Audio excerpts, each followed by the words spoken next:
Good evening, ladies and gentlemen, and welcome to tonight's episode of Inferno, Over the Garden Wall. I'm your host, Riley Grosso. Tonight we'll be exploring Dante's adventure through Canto 5, The Ring of Lust, and Wart and Greg's adventure in Episode 3, Schooltown Follies. Come and embark with me on this adventure. Don't know who she is or how she is or when or where she is, but as for where she is where we will go. To Adelaide, to Adelaide. Come on and join the Adelaide parade. No, Adelaide, to Adelaide. Let's go to Adelaide's house. I need to fix that last part, but that's the idea. So, Beatrice...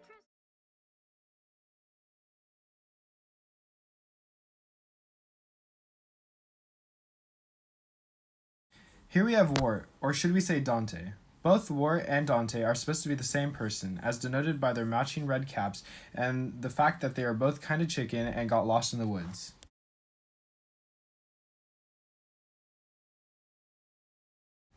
To the right of him, we have Gregory, his brother, or Virgil. Both Greg and Virgil are similar, as Greg is pretty much the group's fearless and nonchalant leader.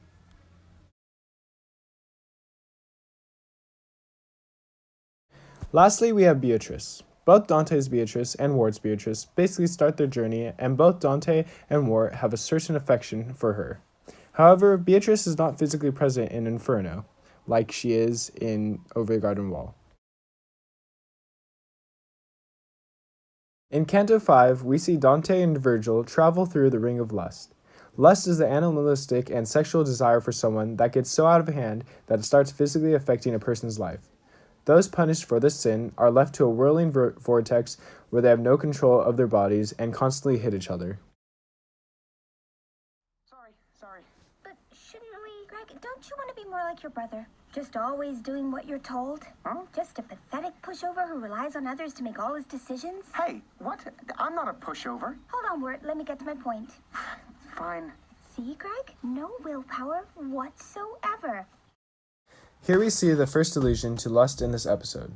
Beatrice tells Wart that he has basically no willpower and easily gets told what to do, just like those who lust are basically doing what their sexual desires say with no opposition.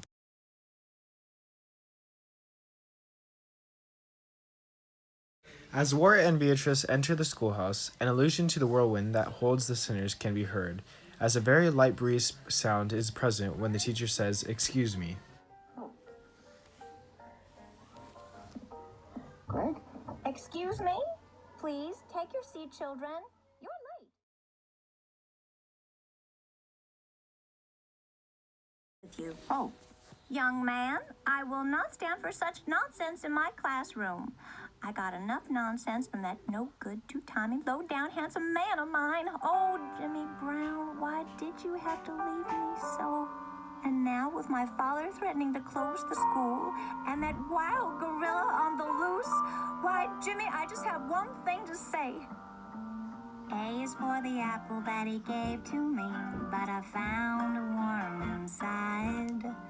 B is for beloved that I called to. Ooh, that lady's got some baggage. This illusion of lust comes from the fact that the teacher has an unhealthy love for her lover, which distracts her from her job and at the end has her looking messy as if a gust had just struck her. And why, yes, why is the question that's on my mind. The next illusion is the fact that all the students in the schoolhouse are animals, just like how those who are punished by the whirlwind in Inferno fall into the animalistic desire of lust.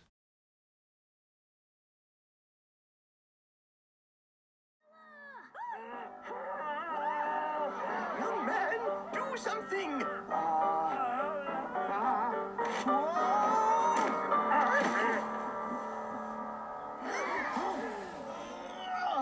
Finally.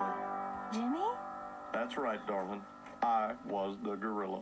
But why did you do it? Got a job in the circus so I could finally buy you that wedding ring. But when I got stuck in the dang suit, everybody was too doggone scared to help me out. Oh, Jimmy, Oh. Darling. The last illusion is the fact that just like how the animalistic desire of lust basically traps the sinners in Inferno in an unescapable vortex, Jimmy's love traps him inside an unescapable animal suit. Thus, in different ways, we see how those animals who fall into their animalistic desires of lust or too much love are sentenced to spend eternity in a giant vortex or a giant gorilla suit. Well, I'm afraid it's getting late, and I must be going. That's it for tonight's episode of Inferno Over the Garden's Wall. I hope you enjoyed, and see you next time. Good night, folks.